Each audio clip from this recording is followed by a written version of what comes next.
6장입니다.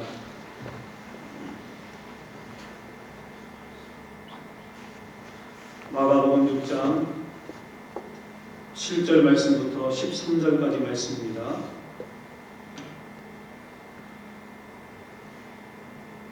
한 절씩 하나님 말씀 교도하면서 읽을 때 성령의 감동하심이 우리 가운데 함께할 줄로 믿습니다. 7절 말씀 있습니다. 12 제자를 부르사 뿔씩 보내시며 더러운 귀신을 제어하는 권세를 주시고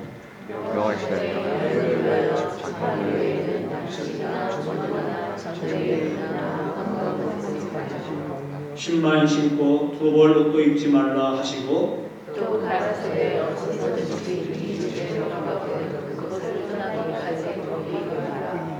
어느 곳에서든지 너희를 용접하지 아니하고 너희 말을 듣지도 아니하거든 거기서 나아갈 때 발 아래 먼지를 떨어버려 저희에게 증거를 삼으라 하시니. 같이 읽습니다. 많은 귀신을 쫓아내며 많은 병인에게 기름을 발라 주시더라. 아멘. 할렐루야. 살아계신 하나님께서 이 시간도 우리와 함께 계시는 줄로 믿습니다. 오늘 설교를 준비하면서 정말 오래전에 참 감동 깊게 보았던 한 편의 영화가 머릿속으로 스쳐 지나갔습니다. 미션이라고 하는 유명한 영화였는데요. 영화가 시작되면은 남미 브라질의 거대한 이와스코프의 장관이 펼쳐지고 상류로부터 한 명의 사제가 그 바란이라고 하는 그 원주민들에 의해서 십자가에 묶입니다. 그리고 그렇게 묶은 그 사제, 신부지요. 그 신부를 폭포가 맞닥뜨리는 강물로 그렇게 던집니다. 그렇게 묶여있던 이 사제는요, 강물을 따라서 드디어 그 이와스코프 밑으로 떨어집니다. 밑으로 떨어진 이 사제는 거대한 폭포의 물줄기 속으로 사라집니다. 그 다음 장면은 예수의 소속의 가브리엘 신부라는 사람이 이 호전적인 과랑이족에게 복음을 전하기 위해서 본인이 직접 저희 사람들은 만류하고 가지 말라고 그렇게 막았지만은 그 모든 것들을 뿌리치고 홀로 배를 타고 그 선교사, 그 사대가 떨어졌던 그 이와스코프를 혼자 기어 올라갑니다. 마치 암벽을 타는 것처럼 폭포가 막 떨어지는 그 옆쪽으로 해가지고 한 발짝 한 발짝 미끄럼을 무릅쓰면서 그 위로 자기가 가야 할 그 가라니 족을 향해서 갑니다. 험준한 이와스코프를 기어 올라가서 결국에는 원주민 지역으로 들어가게 됩니다. 이방인이 침입한 걸 알고 이 원주민들이 활을 가지고 무기를 가지고 이 침입자를 응징하기 위해서 죽이기 위해서 몰려들기 시작했습니다. 그 느낌이 이제 오지 않겠습니까? 주위에서 바스락바스락 거리는데 그 숲속에서 어두운 가운데 죽음의 검은 그림자가 자기에게 드리워져 오는 것을 느끼면서 초조함과 불안과 이 물론 말로 표현할 수 없는 이 공포감이 이 가브리엘 신부 가운데 몰려옵니다. 그때 이 가브리엘은 자기가 갖고 왔던 가방에서 뭔가 하나 솜솜 꺼내기 시작합니다. 그리고 펼칩니다. 그것은 바로 오보에였습니다. 그리고 그 오보에를 죽음의 그림자가 막 자기를 향해서 엄습해오는 그 상황 가운데서 오보에를 연주합니다. 그 유명한 넬라 판타지아입니다. 제가 음악적인 실력이 없기 때문에 여러분에게 그것은 전달하지 못하지만 빠라라라라라 빠라라 그렇게 나오는 거예요. 여러분 그렇지만 나름대로 노력을 많이 했습니다. 제가 어저께 다시 한번 이걸 보면서 몇 번 봤는지 몰라요. 나는 나름대로 감동되고 참 눈물 나오더라고요. 근데 이 과란이족은 참 독특하고 특이하게도 원주민이고 그리고 야만이지만 음악을 사랑했던 사람들이었습니다. 음감도 있고요. 그리고 이 사람들이 전에는 손으로 만든 이 악기들이 로마의 교황청에 그렇게 보내질 정도로 음악에 대한 남다른 사랑이 있었던 그런 원주민이었습니다. 이 가브리엘 신부가 그걸 미리 정보를 가지고 한 거지요. 그래가지고 이 오보의 연주를 들으면서 처음에는 터부시하고 그리고 그 오보에를 뺏어가지고 부러뜨리려 했지만은 결국에는 이 음악을 통해서 연주를 통해서 이 원주민들의 믿음과 신뢰를 얻고 더불어 함께 생활하면서 그렇게 그들에게 미션의 사명을 다한다라고 하는 이야기입니다. 근데 이거 결말은 참 씁쓸합니다. 이게 1750년대에 실제로 있었던 실화거든요. 스페인과 포르투갈이 영토전쟁을 하면서 서로 주거니 받거니 하던 와중 중에 사실은 이 바라니족이 희생되어지는, 결국에는 스페인과 포르투갈 군인들에게 나중에는 이 원주민들이 처참하게 죽임을 당하고 그 앞장서 무저항으로 비폭력으로 십자가를 지고 앞에 나갔던 선교사들도 무참하게 죽음을 당하는 그 내용으로 이 영화는 그 끝을 맺고 있습니다. 예, 참 우리에게 많은 도전을 주는 잔잔한 감동과 함께 정말로 세상을 살면서 가장 아름답고 위대한 것이 무엇인가를 그 질문을 우리 가운데 던져주는 영화가 아닌가 생각되어집니다. 예, 그는 바라니족에게 예수 그리스도를 알리고 하나님의 사랑을 알리려고 하는 이 미션을 위해서 그것으로 파송된 것입니다. 아니, 파송되었다기보다는 사실 스스로를 파송하여 이 바라니족으로 그렇게 들어간 겁니다. 오늘을 살고 있는 그리스도인의 모습도 이와 같다고 저는 생각되어집니다. 이 말씀을 준비하면서 참 은혜가 됐습니다. 왜 은혜가 됐냐면 우리가 오늘 보려고 하는 말씀이 이제 예수님께서 제자들을 콜링하시고 난 다음에 그들을 일정 기간 훈련하시고 이제 세상을 향해서 파송하시는 이 엄숙하고 장엄한 장면을 우리 가운데 보여주고 있는데, 결국 이 제자들의 모습 속에서 저와 여러분들의 모습이 보여졌기 때문에 그렇습니다. 우리가 예수 그리스도를 만나기 이전에는요, 죄악 가운데 헤매던 자들이었습니다. 그래서 사도 바울의 표현에 의하면은 에베소 2장 1절 이하에 우리가 공중 권세 잡은 자의 그 억압 가운데 흑암 가운데 있었다라고 이렇게 얘기해 주고 있습니다. 질퍽거리는 죄악 가운데서 헤매던 우리를 위하여 하나님이 그 아들 예수 그리스도를 세상에 보내시고 그분이 십자가 위에서 죽으심으로 말미암아서 우리가 죄사함 받고 그 예수 그리스도를 믿음으로 말미암아 구원받고 지금 여기 오늘 하나님을 섬기는 이 영광스럽고 거룩한 자리에 있게 되었다고 하는 겁니다. 예수님이 제자들을 부르시고 함께 했습니다. 그리고 이제 세상을 향해서 파송하십니다. 우리의 모습도 마찬가지입니다. 주님이 우리를 구원으로 콜링하셨습니다. 그리고 주님은 하나님 말씀을 이 교회 공동체를 통해서 훈련받고 난 우리에게 뭐라고 말씀하십니까? 가라고 말씀하십니다. 주님이 우리에게 세상을 향한 파송의 명령을 주고 있다라고 하는 거죠. 우리는 그 파송의 엄숙하고 거룩한 명령을 받은 자들입니다. 그러면은 우리가 파송받은 자요, 전도자요, 복음을 맡은 자로서 세상에 나가서 어떻게 그 사명을 감당해야 할 것인가? 우리가 오늘 읽었던 이 본문의 말씀을 통해서 잠깐 그 내용들을 살펴보기를 원합니다.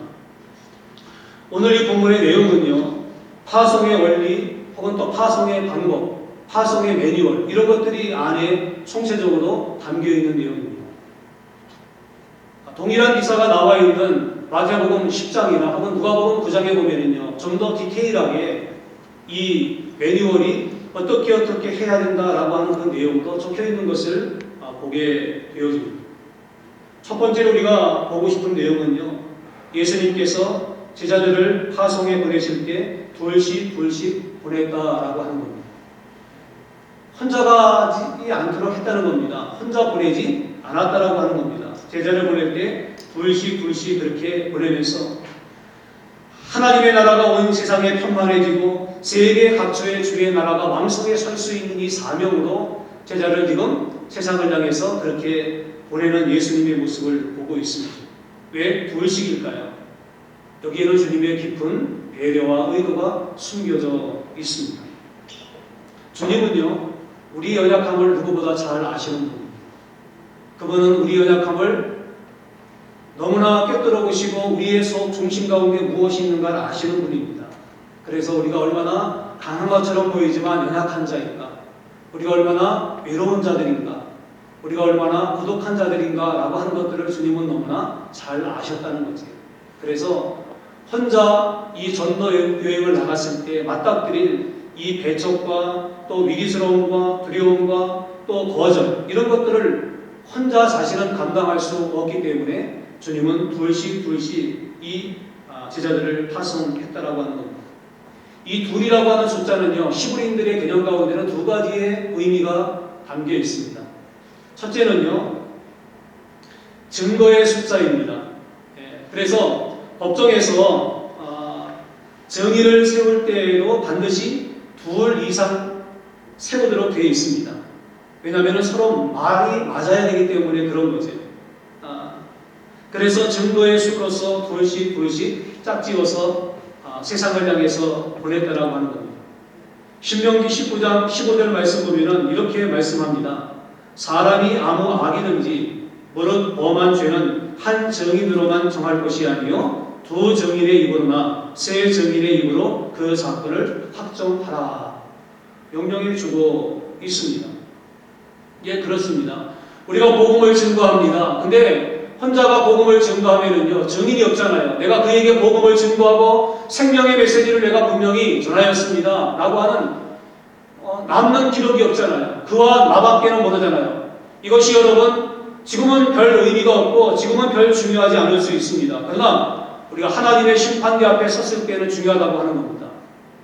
왜냐하면 누구도 복음 증거를 받고 난 다음에 나에게 복음 증거가 되지 못했기 때문에 나는 구원받지 못했습니다 라고 하는 이 변명이 나오지 않도록 주님께서 둘씩 증인을 세웠다라고 하는 겁니다. 확증할 수 있는 증인, 그것이 바로 둘 속에 담겨있는 의미입니다. 두 번째는요, 서로 의지하고 격려하기 위해서 맡겨진 사명을 잘 감당하도록 하기 위해서 둘씩 보냈다라고 하는 겁니다. 예, 혼자면 연약합니다. 하지만 둘이 있으면 서로 격려가 되잖아요. 위로가 되지 않습니까? 전도할 때 다 한 명만 하겠습니까? 그렇지 않잖아요. 모욕을 당하는 경우도 있고 어려움 당하는 경우도 있고 그럴 경우가 생길 때 혼자 하면은 실망하잖아요. 주저앉을 수밖에 없잖아요. 그럴 때 누군가 내 옆에서 함께 기도하면서 격려하고 용기를 주고 하나님 나라의 비전을 또 한 번 내 심장 가운데 심어줄 수 있는 그 동역자가 있다고 하면은 사실은 능히 그 일들을 감당할 수가 있는 거죠. 그러기 위해서 예수님은 둘씩 그렇게 제자들을 세상으로 파송하였습니다. 또 한 가지를 보면은 예수님이 이 제자들을 파송하실 때 어떻게 하시는가? 7절 뒤에 보니까 더러운 귀신을 제어하는 권세를 주셨다라고 말씀해 주고 있습니다. 이게 얼마나 큰 위로가 되는지 모릅니다. 주님은 그냥 우리를 세상으로 내동방이 친 게 아닙니다. 내동댕이 친 게 아니에요. 그냥 너네 가서 너네 마음껏 네가 알아서 해. 이게 아니라고 하는 것입니다.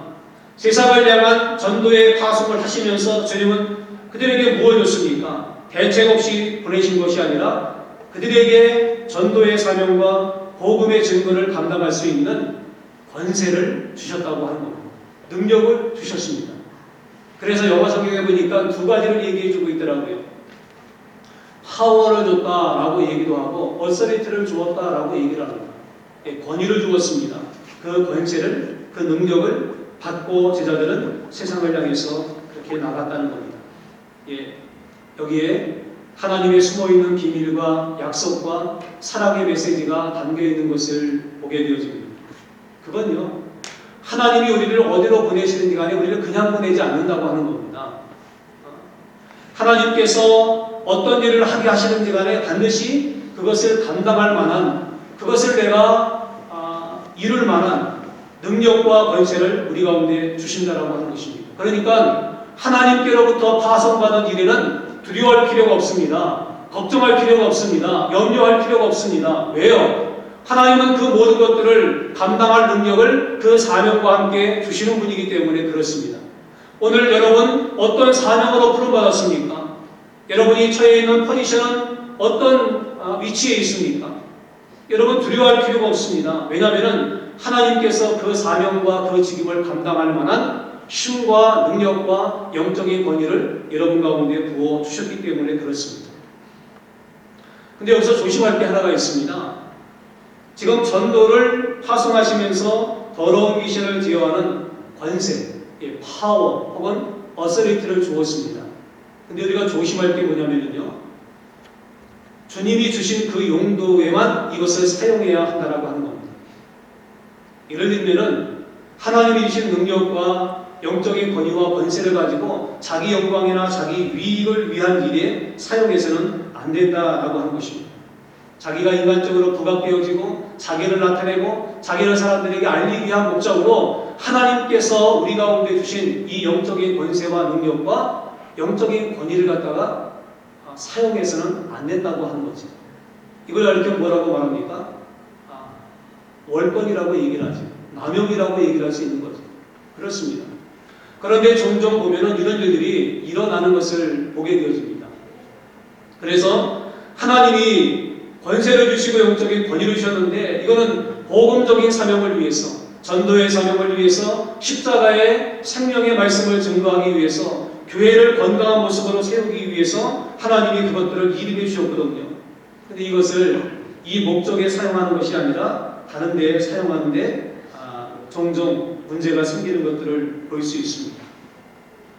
교회가 많이 욕을 먹죠, 요즘요. 미국에 있는 교회도 물론이거니와 한국에 있는 교회도. 그래서 참 조심스럽습니다. 왜냐하면 이게 결국 남의 얘기가 아니라 결국 우리 얘기이기 때문에 그런데, 저는 얼마 전에 그 목사님들 모임에 갔다가 그런 얘기 들었습니다. 한국의 유명한 목사님인데 뭐 교회도 크신, 규모가 큰 교회고, 근데 그분이 리타이어 하시는데 교회에서 퇴직금을 25억 받았다 그래요. 그래서 난 설마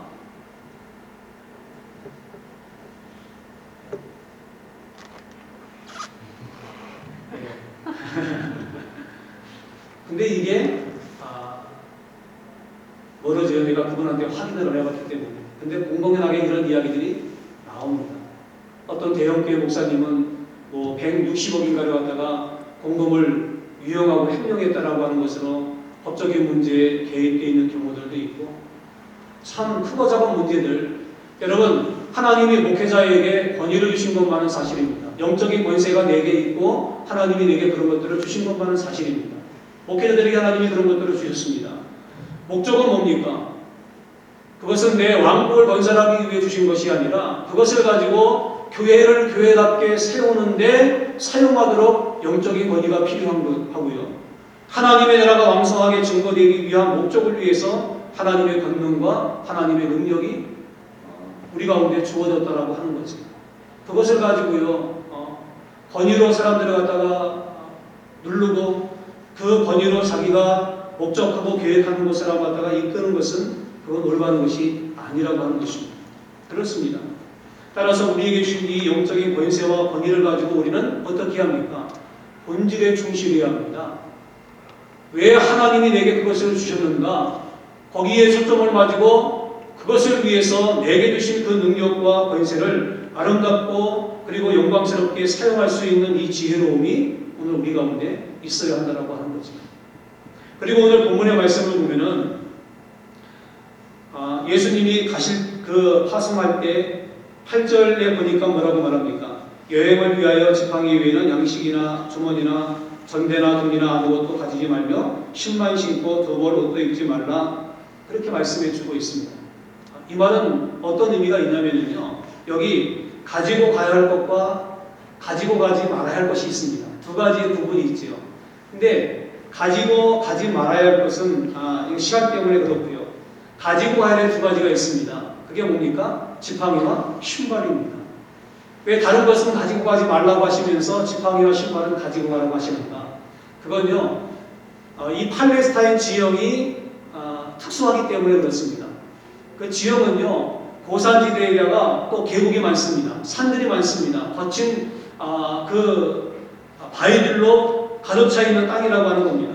그래서 상당히 좀 가파르기도 하고 황폐하고 좀 어렵습니다. 그러기 위해서 안전을 보호하고 그리고 또 효과적으로 복음 증거를 감당하기 위해서 지팡이와 그리고 이 신발은 필요하다고 하는 거죠. 이 안에는 어떤 의미가 담겨 있습니까? 복음 증거하는데 필요한 것만 가지고 하고 불필요한 것들은 가지고 가지 말라라고 하는 의미가 있는 겁니다. 복음 증거하는데 꼭 있어야 할 것들, 꼭 내 가운데 필요한 것들 최소한으로 줄여가지고 무엇에 집중하라는 겁니까? 주변 것에 마음을 빼앗기지 말고 복음 증거하는 일에 나의 마음을 두고 거기에 집중해서 전력하라고 하는 의미가 이 안에 담겨 있는 것입니다. 그리고 여기 가지고 가지 말라고 한 것이 있습니다. 왜 그럴까요? 하나님이 책임져 주시기 때문에 가지고 가지 말라고 하는 것입니다. 네가 그거 다 들고 다니고 하려면은 복음 전도도 어렵고 맡겨진 사명을 잘 감당할 수가 없으니까 그 모든 것들은 먹고 사는 모든 문제에 대한 것들은 누가 책임집니까? 하나님이 책임져 주신다라고 하는 것입니다. 보낸 자가 책임지는 겁니다. 보냄을 받은 자가 자기의 그 생활이나 혹은 삶에 대해서 걱정하고 염려하는 것이 아니라 그것으로 파송한 자가, 그것으로 보낸 자가 모든 것들을 책임지기 때문에 걱정하지 말고 염려하지 말고 내게 맡겨진 사명 가운데만 최선을 다하라 라고 하는 의미가 이 안에 담겨져 있는 것입니다. 그렇습니다. 우리의 삶은 누가 책임져 주십니까? 주님이 책임져 주시는 줄로 믿습니다. 그래서 성경은 빌립보 4장 19절 말씀에 이렇게 말씀하고 있습니다. 나의 하나님이 그리스도 예수 안에서 영광 가운데 그 풍성하신 대로 너희 모든 쓸 것을 채우시다. 그런가 하면은 고린도전서 9장 14절 말씀에는 복음 전하는 자들이 복음으로 말미암아 살리라. 그렇게 말씀해 주고도 있지요. 그렇습니다. 모든 염려와 근심은 그분에게 맡기고 내 삶의 모든 것들은 그분이 책임져 주시기 때문에 단지 내게 주어진 사명 가운데만 최선을 다하면 된다라고 하는 메시지가 이 안에 담겨 있는 거죠. 그래서 오늘도 많은 목회자들이, 복음 전도자들이 이 말씀을 붙잡고 내게 맡겨진 사명을 향해서 달려가는 것입니다. 그래요. 구약 성경에 보면 여러분 엘리야라고 하는 선지자가 나옵니다. 근데 엘리야 선지자가 이세벨의 칼날을 피해가지고 그 시냇가에 몸을 숨기지요. 아무도 없는 그런 곳입니다. 도와줄 수 있는 것도 아니고 양식이 있는 것도 아니죠. 근데 어떻게 합니까? 그곳에 가 있으니까 하나님이 그를 먹이시고 그를 살리시잖아요. 그 방법이 뭡니까? 까마귀를 통해서 그렇게 하시잖아요. 물론 뭐 까마귀가 갖다 준들 얼마큼 많이 갖다 줬겠습니까? 까마귀도 인색한 놈인데. 하지만 어떻습니까? 하나님이 먹고 살 수 있는 모든 것들은 책임져 주신다라고 하는 그 메시지가 담겨 있는 거 아니겠습니까? 우리도 마찬가지입니다. 하나님의 일을 할 때 그 일하는 사람에게 필요한 것은 하나님이 책임져 주시는 줄로 믿습니다. 그러니까 사실은 염려할 필요가 없는 거죠. 걱정할 필요가 없는 겁니다. 또 뭐라고 말씀해주고 있습니까? 마지막으로 어디서든지 네 집에 들어가거든 그것을 떠나기까지 거기 유하라. 그리고 뭐라고 말합니까? 내 말을 듣고 영접하지 아니하거든 원죄를 떨어버려 저희에게 증거를 삼아라. 이렇게 말씀해 주고 있습니다. 여기 보면은요, 원죄를 떨어서 증거를 삼으라 이렇게 말합니다. 전도를 가는데 영접하지 않습니다. 그러면 원죄를 떨고 나와라 이렇게 말씀하신 건데, 이 원죄를 떤다는 시골이 의미 속에는요 두 가지가 있습니다. 하나는 여기 말한 것처럼 증거가 있습니다. 이건 뭐냐면은 우리가 이렇게 했는데 너희가 안 받았기 때문에 우리에게 책임이 없다라고 하는 의미입니다. 책임이 없다 우리는. 또 한 가지 의미는 뭐냐면은요, 그건 네가 최선을 다했느냐, 책임을 다했느냐라고 하는 의미가 있습니다.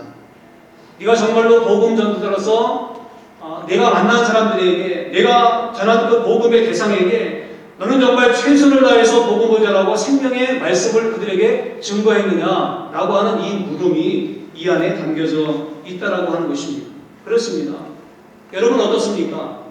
여러분이 지금 살고 있는, 여러분의 전도의 영역이라고 할 수 있는 가정이든지 학교든지 직장이든지 친척이든지요, 여러분은 책임을 다했다는 의미의 먼지를 떨 수 있는 이러한 전도자가 지금 되고 있냐라고 하는 겁니다. 하나님이 내게 맡겨주시고 내가 전도에 대해 사명이 있는 그 사람들에게 내가 해야 할 책임을 나는 다 했는가? 이 본문의 말씀을 가운데 그걸 얘기해 주고 있는 거죠. 한 가지 말씀을 드리고 마치지요. 여러분, 한국에 가면은요, 가나안 농군학교라는 학교가 있습니다. 이 가나안 농군학교를 설립한 분이 김영기 장로님이라는 분인데요. 저도 한국에 있을 때 일주일간 나가지고 그 교육을 받은 적이 있거든요. 근데 그분이 쓴 책 가운데 이런 일화가 있습니다. 거기는 예수 믿는 사람도 오고 예수 믿지 않는 사람도 오고 뭐 다양한 직업의 다양한 종류의 사람들이 모여서 그 교육을 받지 않습니까? 근데 어느 날 교육생들이 들어와서 교육을 받고 고나게 잠든 한밤중에 불이 난 겁니다. 그 가나안 농군학교에서 운영하는 양계장이 있었는데 양계장에 불이 난 거예요. 그래가지고 양계장에 불이 붙었는데 그 불이 어디로 붙었냐면은 그 양계장 바로 옆에 그 모피용으로 사용하는 앙고라 토끼가 있는데 그 앙고라 토끼를 사육하는 사육장으로 이게 옮겨버린 겁니다. 그러니까 한밤중에 불이 나니까 이게 얼마나 아수라장이 됐겠습니까? 교육생들이 막 나오고 그러는데 양계장에 불이 붙으니까 이게 어디로 가겠습니까? 닭털로 옮기겠죠. 닭들이 얼마큼 당황스럽고 뜨겁겠습니까? 그러니까 막 난리치라면서 살겠다고 막 그렇게 파각거리는데 이게 옆에서 볼 때는 뭐와 똑같습니까? 이게 불폭탄이 사실이죠. 그러니까 옆으로 막 불이 더 번져가지고 어떻게 됩니까? 아수라장이 된 상태에서 이 불이 옆에 있는 앙고라 토끼 사육장으로 옮겨 붙은 겁니다. 그러니까 불이 얼마나 더 잘 타겠습니까? 모피용으로 붙었습니다. 그러니까 그 모습 보면서 이제 교육생들이 어떻게 이렇게 불을 꺼보겠다고 막 이렇게 하니까 이 김영기 장로님이 앞에 나서가지고 하지 말라고. 왜냐하면 잘못하면 다치고 생명에 위험이 있으니까 이거는 사람의 손으로 불 끌고 그런 상황이 아니니까 하지 말라고. 그러면서 원생들을 교육생들을 다 앉혀놓고 그 불이 다 탈 때까지 불구경시킨 거예요. 그 영문도의 사람들은 모른 채 그 불구경 탄 거죠. 그러고 난 다음에 불이 다 끝나고 난 다음에 꺼지고 난 다음에 거기 모인 그 교육생들을 예배당에 데리고 가가지고 예배를 드렸다고 합니다. 드리면서 이런 메시지를 전했다 그래요.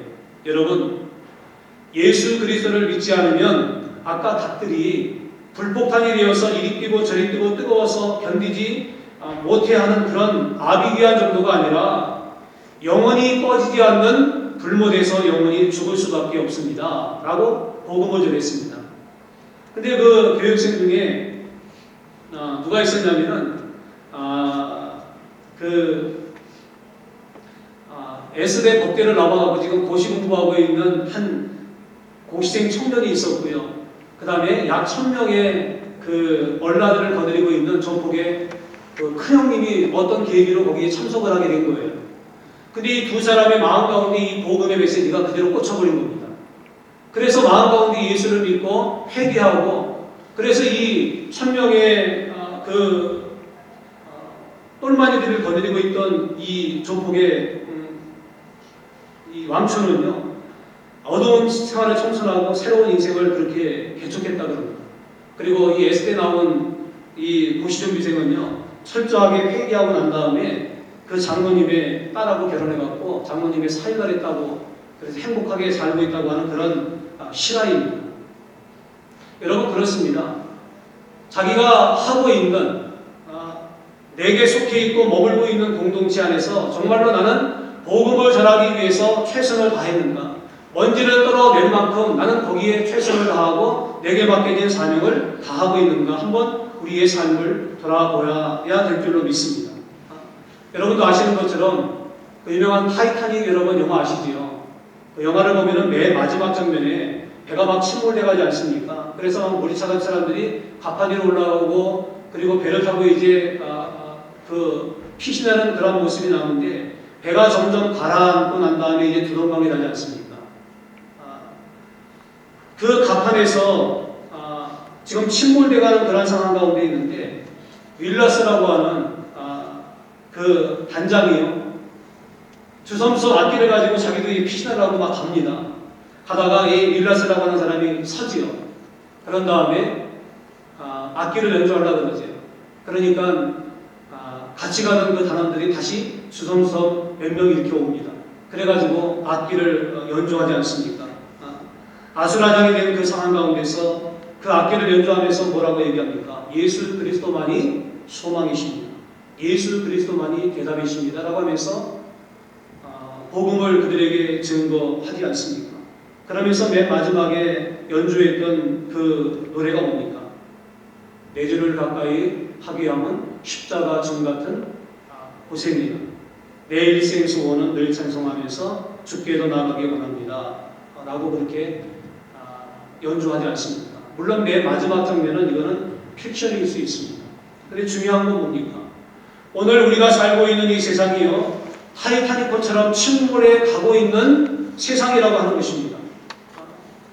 여러분, 거기에 우리 모두는요, 주님께로부터 그들을 구하라는 위대한 책임을 맡은 자들입니다. 우리에게 이러한 영광스러운 사명이 있는 자들이라는 겁니다.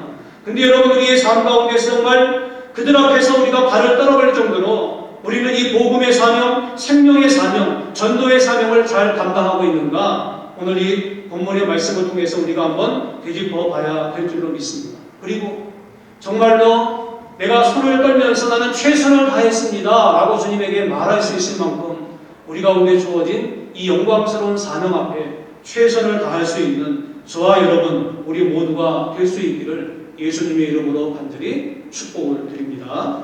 아멘. 우리 다 함께 일어나서 함께 하나님 앞에 찬양으로 나가기 원합니다.